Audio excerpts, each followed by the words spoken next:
Arsenal take on Newcastle United in the first leg of their League Cup semi-final on Tuesday night under the lights at Emirates Stadium. With the Gunners currently a fair way off the pace in the Premier League, the Carabao Cup takes on even greater significance in Mikel Arteta's pursuit of silverware. We'll discuss everything from the team news all the way through to the predictions. We've got you covered here on the Chronicles of a Gooner podcast. But before we dive into it, just want to remind you that this video is brought to you by Stocks FC. Stocks FC is the football stock market where you can buy stocks in your favorite players and earn cash rewards based on their real life performances. To get you started, they're giving away 5 free stocks to every user that signs up this month, offering you the chance to familiarize yourself with the platform. Buy stocks in young players you fancy to prove themselves and watch their stocks rise, or invest in those you see as solid performers who will maintain their value. Earn a weekly dividend payment every time your players score, make assists, and play key passes. Your free loan stocks are eligible for payouts for a month, so why not give it a go? To claim your 5 free loan stocks and begin your journey, scan the QR code on the screen or click the link in the description. I'll be taking you along on my journey, sharing how I get on the platform in upcoming videos. Let's get into it. Hey everybody, how are we? Welcome back to the Chronicles of a Gooner podcast with me, your host, Harry Simiyu. We've got a semi-final on the horizon, and when you think about the doom and gloom and all the complaining that's been going on over the last sort of few weeks, it is mad to think that we're in the last 4 of a major cup competition. Now, we take on a very good Newcastle United side who, annoyingly for us, seem to have turned a bit of a corner and seem to be playing, some of their best football in quite some time. So, I'm wary. I'm concerned a little bit about what we're going to face at the Emirates Stadium, and we'll get into the kind of ins and outs of it as the show goes on. But on this episode, we're going to bring you the latest from Mikel Arteta. He's given his press conference just a little while ago. We'll bring you the latest on the fitness of Ethan Nwaneri and others. I'll share with you guys my starting 11, what I think we can expect from Newcastle United, who are also without a couple of key players tomorrow. We'll get into that. And of course, we'll wrap up by giving you a prediction and taking some of your questions from the live chat. Before we dive into the content itself, if you wouldn't mind leaving a like on the video, if you're with us on YouTube, I would hugely appreciate that. If you're listening on audio, please do leave us a review. All of that really, really does help. The importance of it. It's a semi-final, and so obviously it's super important. I think whatever way you look at the Carabao Cup, and look, when you're challenging for the Premier League title, as we set out to do at the start of the season, and as we did last season and the season before that, the Carabao Cup can easily kind of get lost, can't it, in terms of your priority list? It can end up right at the bottom. It can end up being the one that you see as dispensable. It can be the one where you feel like rotation is the best thing, right? That's the reality of the situation, okay? I don't think there are many squads in world football that would be sort of equipped enough to deal with the rigors of Premier League football, trying to compete in the Champions League, the FA Cup, and the Carabao Cup. And the truth is that I still think it's bonkers, actually, that England is one of the few countries who have 2 domestic cup competitions. Is it really necessary? I don't know. But look, we're here now. And once you get to the Final 4, it might not start off as a priority for you, but once you get to the Final 4, once you get to this position, I believe that you have to take it seriously. And this is a team that, for me, needs silverware. They need that first bit of silverware. They just need to get over the line that first time in order to kind of give every single one of them a taste of that winning feeling. Once you do that, they'll be desperate for more and more and more. And so I think it's hugely significant, this competition. And I think it's really important that Arsenal give it their utmost, try and progress to the final and take on whoever we can. I mean, can you imagine a North London derby final, which after watching Liverpool yesterday, feels like it could be a possibility, as crazy as that sounds. I mean, Spurs have got their own problems, right? But it could happen. It could happen. Okay, let's say a few hellos to some of you in the live chat. We've got Richie, we've got Creambone, How you doing, mate? Good to see you. We've got Moss, and we've got plenty more of you in the chat box as well. Shall we start with Mikel Arteta's press conference? I think that's a good place to start. So let's do that now. Let's share the screen and let's have a look at what the manager has had to say in the lead up to tomorrow night's game, to Tuesday night's game. It's the day before the semi-final, and Mikel Arteta was speaking at the Sober Realty Training Centre, taking questions from the media ahead of this first leg. Important to remember, it is just the first leg. Obviously, he was asked about the well-being of a number of players. Okay, we've had a lot of injury problems of late, and we've moaned about it a fair bit, rightly so. But he provided some updates for us today. Ethan Nwaneri, we all feared that he'd be out for a little while, having picked up some kind of muscular injury away at Brighton. Mikel Arteta says, unfortunately, he's picked up an injury and he's going to be out for a few weeks. He said it was a muscular injury, but didn't specify which muscle it is. If it's going to be a few weeks, I'd guess that it's a groin, maybe a hamstring, but we'll see. We'll see. Maybe further information will emerge a little bit later on. He was asked if Kai Havertz will be back for the game against Newcastle, and he said, I hope so, but I don't want to say yes, because the last time I said I thought he was going to be fit, he wasn't. So Mikel Arteta trying to be cautious with him. He was asked if there are issues with illness. Yes, he said. And he was also asked if we'll be missing any other players, to which he replied, hopefully not.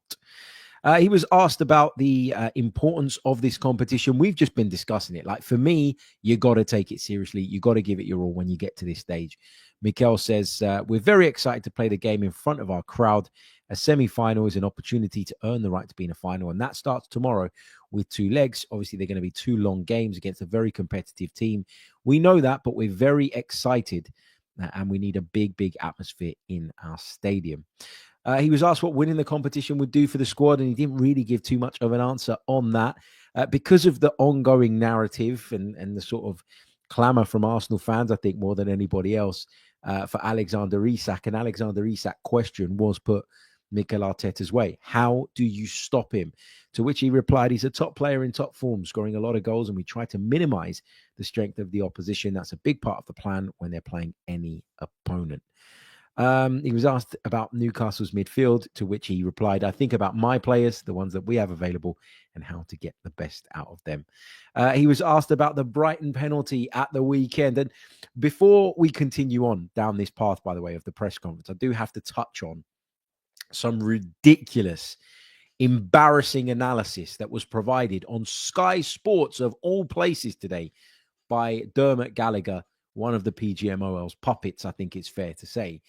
He came out and said that actually Saliba didn't get the ball. Wait for it. The ball got him. Have you ever heard anything more ridiculous than that? The way that they clutch at things, the way that they're so desperate to find ways of justifying crap decisions time and time again. It never ceases to amaze me. Never ceases to amaze me. But anyway, let's get back to what we're actually here to talk about. And that is, of course, Mikel Arteta's press conference and that big game against Newcastle United. He was asked if there's any chance to add to the squad before the end of January. That hasn't changed. Again, the focus is on our players. Whatever is in the market, we're alert, but the priority is working with the players that we have at the moment. And tomorrow night, which is a big night for us. It's not a yes, but it's not a no. Just back to that Dermot Gallagher stuff and the conversation around the penalty. Mikel Arteta said he gave his opinion already. He wasn't going to be drawn into discussing it again. He said, unfortunately, he played twice against Brighton, one for another reason for 45 minutes with 10 men, another with a penalty that is clearly not a penalty. But those are the conditions that we played in, and we cannot change it now. So he's clearly frustrated.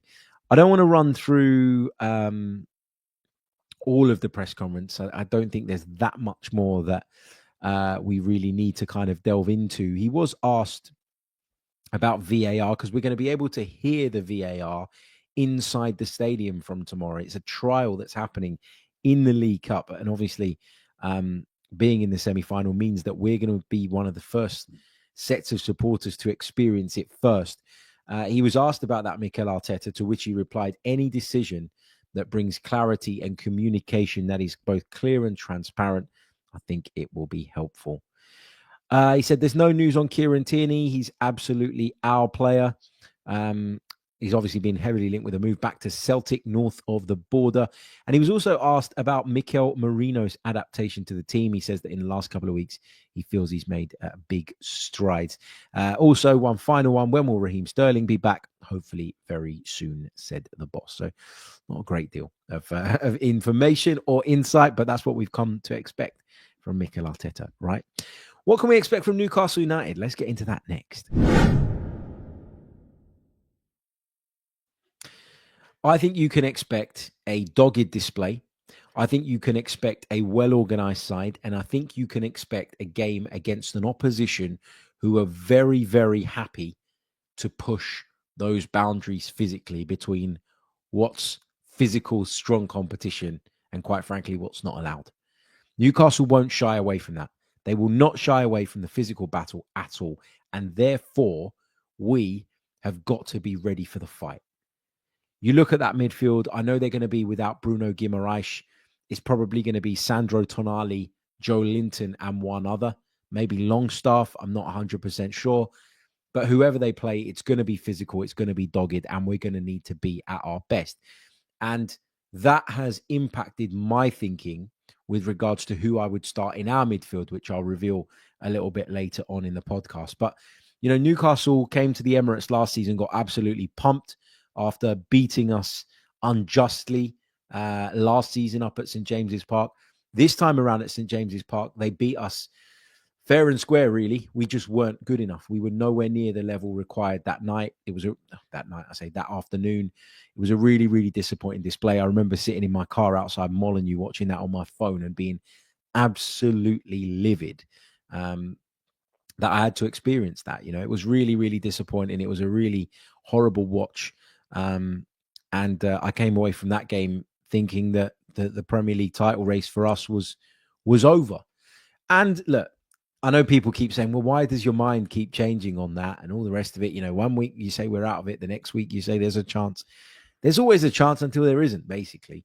But that was a day where I looked at Arsenal and I thought, what's happened here? And I know we had players missing, and that's been the case throughout the season, but it just felt like that spark, that flame that we had last season had just completely gone out. And that was the point for me where I really started to worry about what the remainder of the season was gonna bring. I mentioned their midfield. You know what you're going to get. Alexander Isak is the big worry, is the big concern for me, because he's such a complete forward. Put a cross into the box, watch him rise high and head it home. Put a ball into a channel, watch him chase it down, watch him get there more often than not. Ask him to play with his back to goal, he can do that as well. Ask him to beat a man, he can do that as well. He is the ideal centre forward for Arsenal, in my opinion. The problem is it's going to be very, very costly, very, very expensive to get him out. Nigh on, in my opinion, impossible. So we're going to have to wait and see what the future holds and whether or not we can raise what's required to maybe go and raid Newcastle United for Alexander Isak. But for now, we have to watch him wearing black and white stripes, and that means we've got to be on red and high alert. So, yeah, let's see. Somebody asked me a little bit earlier on today, like, what kind of result do Arsenal need for them to be sort of confident of progressing through to this final come the end of the first leg? And it's interesting, isn't it? Because the home game, you feel like there's a pressure on you to go and win it. And it would be amazing if we could go out there and really kind of turn it on and blow Newcastle United away to the point where we go into that second leg in a really, really comfortable and commanding position. But I'm also not greedy. And I think a lot of the time, people bang on about winning the first leg. A lot of the time, it's just about not losing it. And I know that sounds really simplistic and dull, but just make sure you don't do anything stupid. If you can go to St. James's Park with a lead, happy days. Because would I back us in a one-off game then now? Probably not. Add to that, it's an FA Cup. I said FA Cup. Carabao Cup semi-final at the home under the lights of a club that have been starved of success. I mean, we sit and moan about, you know, where we're at. I mean, like, if you're a Newcastle fan, it must be a hell of a lot worse. I'm just typing in now. When did Newcastle last win a trophy? Because I think it was back in the, and I'm not including, by the way, the championship that they won in 2017.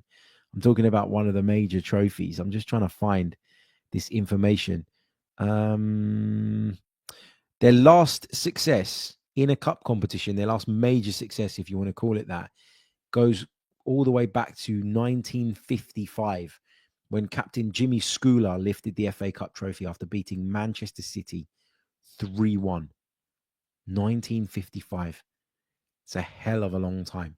Hell of a long time to go back. So they'll be up for it more than most. Eddie Howe knows as well that, for all the chat about the kind of Saudi ownership and all the chat about Newcastle one day moving on to someone more qualified, someone with a higher profile, someone that can take them to the next level. He knows that if he wins a trophy, man, that will silence a lot of the hatred. Hatred is probably the wrong word. That will silence a lot of the critics, myself included. I've sat here many, many times and said, Eddie Howe, is he the guy? Can he take Newcastle United to that next level? I'm not sure. I've got to be honest. It's been difficult for him because obviously they've not been able to spend what they wanted to spend because of all the PSR regulations. It's kind of nullified the power that their ownership have on a financial level.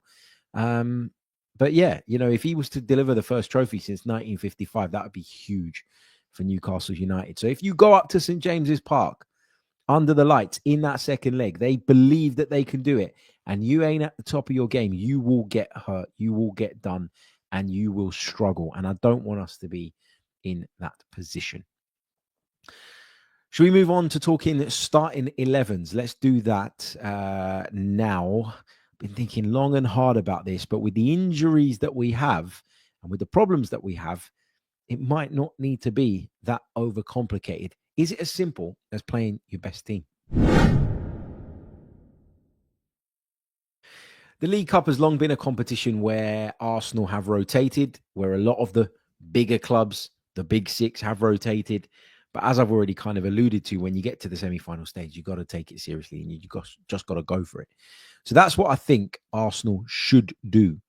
Let me share with you then the team that I would pick based on the team news that Mikel Arteta has given us, or the kind of sort of team news that Mikel Arteta has given us, because he never really gives too much away. But assuming that Kai Havertz can make the 11, he would be leading the line for me. I'd use Gabriel Jesus out on the left-hand side with Gabriel Martinelli, assuming he's okay after his illness as well, on the right-hand side.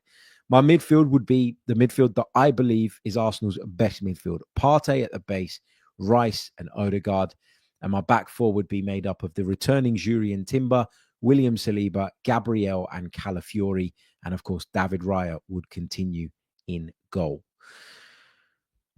I thought about Leandro Trossard. I think if there's any doubt over either Kai Havertz or Gabriel Martinelli, then you bring Trossard into the side. If Trossard comes in for Havertz, for instance, you move Jesus into centre forward. If he comes in for Martinelli, maybe you move Jesus over to the right-hand side and play it that way. But it's, the squad is on its knees at the minute, and we need a few of our players that have obviously been struggling, that have been dealing with illnesses, lack of form. We need them to come good. We need them to click. And look, I'm not saying that we're going to decide the tie at the Emirates Stadium tomorrow night, because I think this is a really difficult tie, and I think it's a lot harder than people make it out to be. I think it's a lot more even than people make it out to be. When you consider the current form of the two sides, it is even. But I think if we could have a kind of big night at home against a team that we've sort of developed a little bit of a rivalry with in recent years, that will go a long way in kind of restoring the confidence among those who've maybe just lost a little bit of faith along the way. Now, earlier today, we released, or yesterday, depending on when you're watching or listening to this, we released another episode of the podcast, which was titled The Bigger Picture. And what I tried to do in that episode, and I know a lot of people criticize me for it, and that's fine. It's cool. Everybody's entitled to their opinion. But what I tried to do in that episode was sort of paint a clearer, bigger picture of where Arsenal are at. Because there's been a lot of discourse, there's been a lot of negativity. You feel like the only way that's going to turn around fully is if we start getting the results on the pitch, and if the performances on the pitch are, up to the standard or close to that we've become accustomed to in recent years. But, I think if we could have that big night at the Emirates, that could do so much good for the mood around the place. And that then I do really believe translates onto the pitch.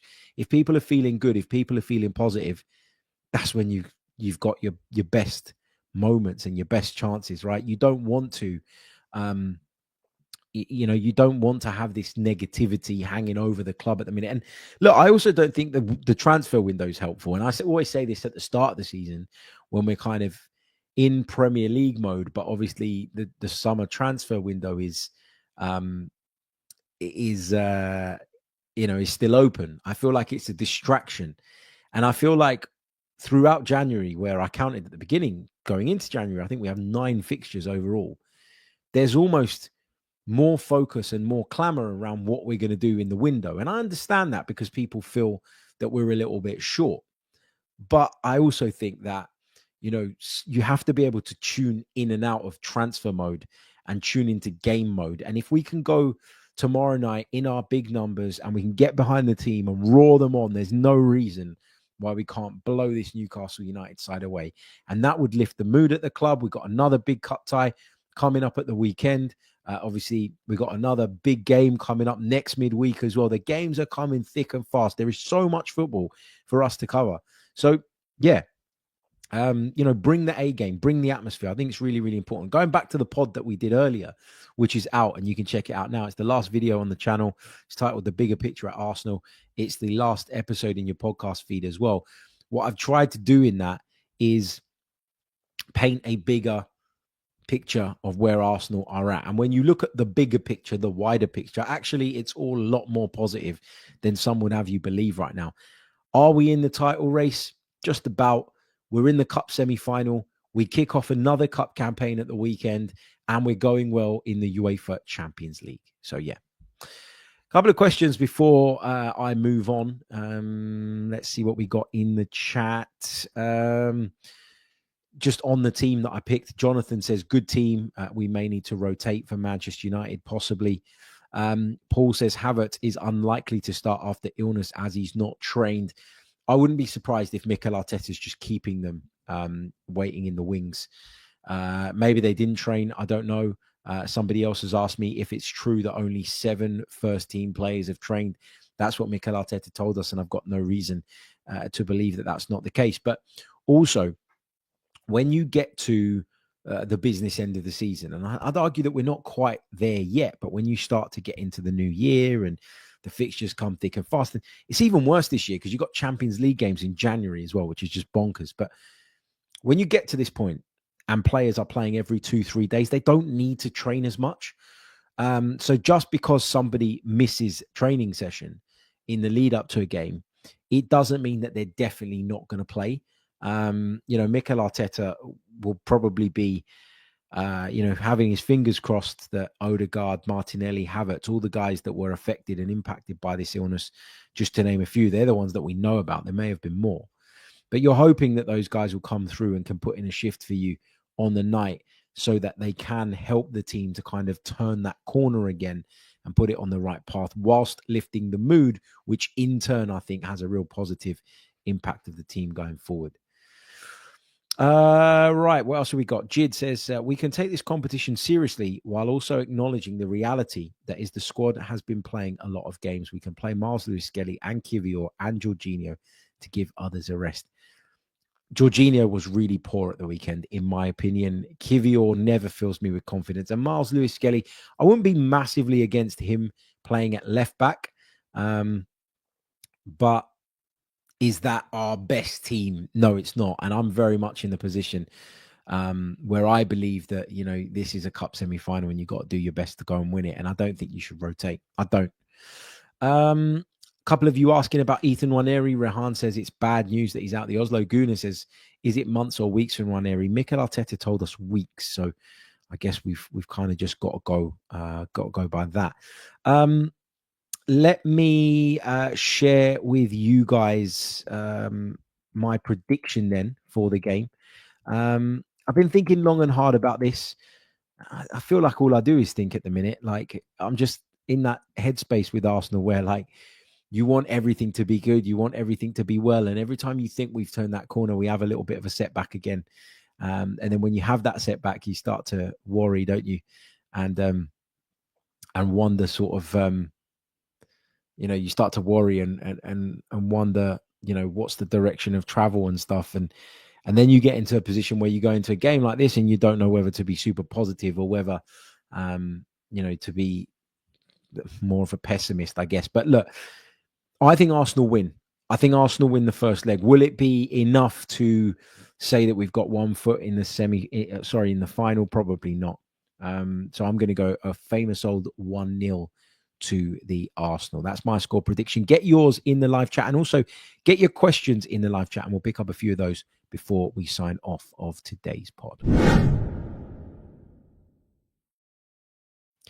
Now, a little bit earlier on in the show, I told you guys that this video is brought to you by Stocks FC. Stocks FC is the football stock market where you can buy stocks in your favorite players and earn cash rewards based on their real life performances. I'm going to be sharing my journey with you guys on this podcast. So, I figured that we'd have a look at some of the Arsenal players together, and we'd have a look at some of the Newcastle players together as well, given that this is our next game and it is very much on the horizon. So let's have a look. If I search for Arsenal, what have we got? Now, not every player in the game has a stock, right? So these are the ones that you can select for Arsenal. So we've got David Raya, who I'm just going to widen this page a little bit so we can see a little bit more clearly. There we go. His current price, there we go. Current price is $8.44, because people are getting a $2.55 payout per stock because he's obviously in very, very good form. So far, the total payout of rewards on David Raya so far has been $9,748. So for those of you that are just catching up, this is kind of like a stock market for football. It's not a get rich quick scheme. It's not something that I would say do if you don't have the spare income. But if you do have a little bit and you'd want to dabble and have a little bit of fun with this, I'm getting involved. I haven't made my purchases just yet. I'm sort of still trying to figure it out and figure out what exactly I want to do. But you can see how players' prices change. Jurian Timber's price went down the other day. Gabriel's has gone up by 12%. Gabriel Magalhaes valued at $4.37. That's how much his stock is worth. Gabriel Jesus' stock has increased by 6.5% recently because, of course, he is in some really great form. And look, we'll spend some time going through this in a lot more detail over the coming days, and we can of course try and make it work. I can do it with your help. Any suggestions, let me know. But we're looking at like the likes of Alexander Isak on the Newcastle side. His current price $2.24. Anthony Gordon is there. Bruno Guimaraes, Sandro Tonali, Tino Livramento. His stock is rising all the time. Rised nearly 50% recently. So yeah, I'll keep you updated on my football Stocks FC journey over the coming weeks.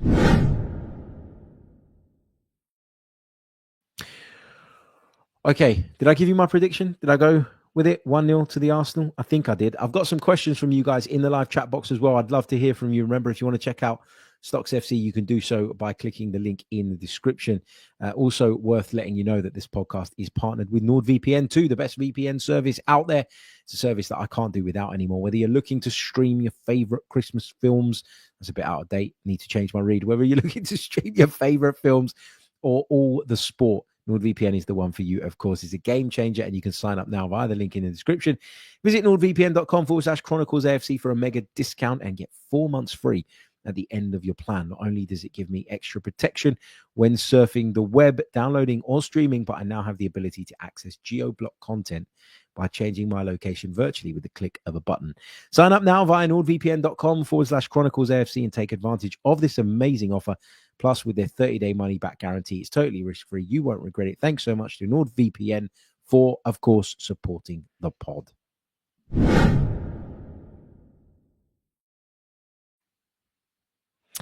Okay, let's see what you guys are saying in the live chat. John Daly says, are you worried that our season could collapse if this time next week we've lost the first leg and been knocked out of the cup by United?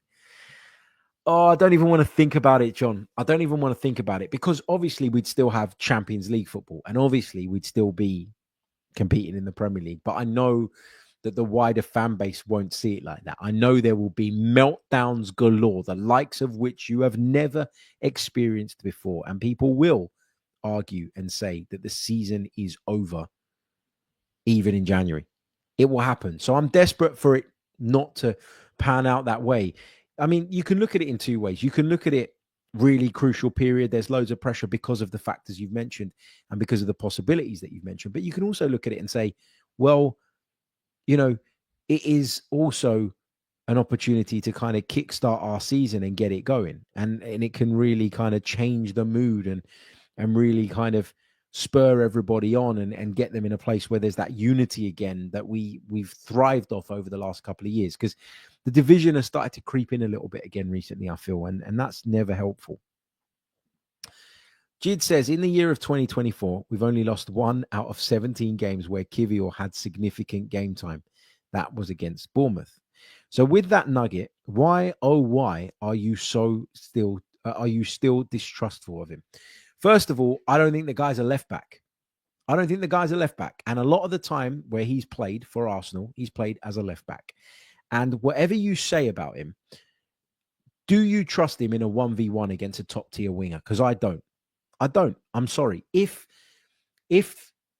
everybody was fit, if all our left back options were fit, I would have Calafiori, Timber, Tomiyasu, and maybe even Mars Lewis Skelly now, all ahead of him in the pecking order. If you move him into centre back, which people would argue, and I would agree, is his more natural position, then he would have to play in place of Gabriel. So are we saying that I'm not, or nobody's going to feel any sort of anxiety when Gabriel is replaced by Jakub Kivior, when there's clearly a step down between the two?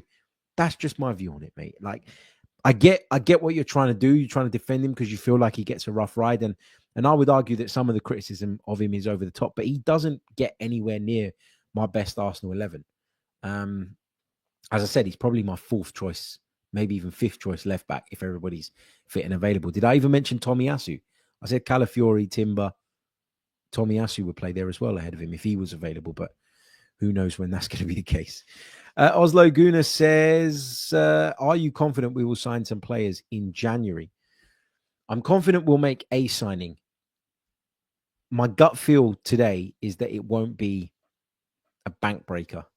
It will be something maybe short term, something low cost, with the hope that Arsenal go and do what they need to do in order to kick this team on again in the summer. What else have we got? Rehan says, and I like this, we need to be positive and not worry about hypotheticals. Let the team do their job and see what happens. Yeah.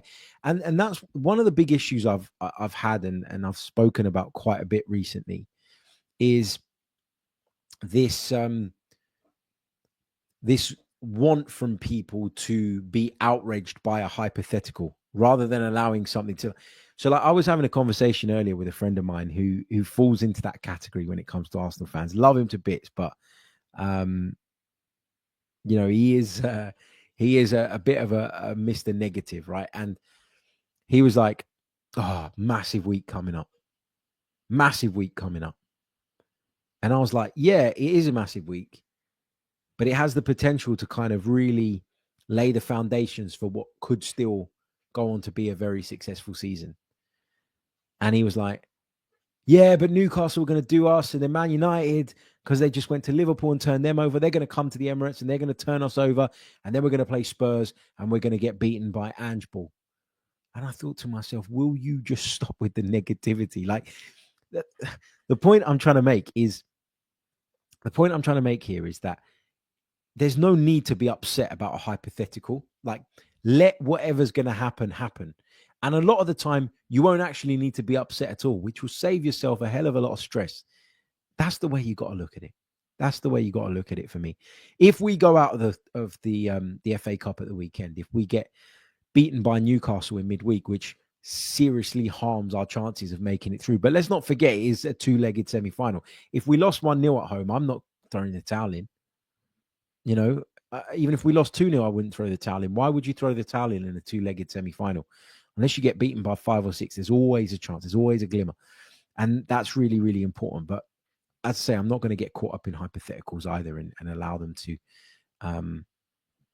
drag my mood down, basically. I'll be pissed off when I need to be pissed off. And there's plenty of times where I'm genuinely pissed off. I don't need to be pissed off all the rest of the time about things that might not even actually happen. Therefore, I might not actually need to be pissed off about, if that makes sense. But anyway.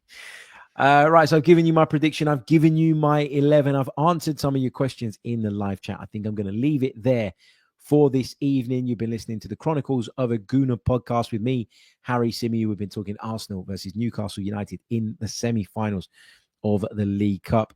Check out Stocks FC. You can scan the QR code in the bottom right-hand corner of your screen if you're with us on YouTube, and you will get access to your 5 free loan stocks. Get started, see what you think, let me know how you like it. Also, we're partnered with NordVPN, the best VPN service out there. You can sign up via nordvpn.com/Chronicles AFC to take advantage of an amazing offer. 4 months free at the end of your plan, plus there's a 30-day money-back guarantee, so it's totally risk-free, really, from them. Brilliant stuff. I will see you all on Patreon on Tuesday night after the game against Newcastle United. Will bring you some match day reaction live from Emirates Stadium. And then, of course, on Wednesday morning, we'll be here in the hot seat bright and early to break it all down. I look forward to catching you on the next one. Until then, take care of yourselves. Have a great evening. All the best. Goodbye.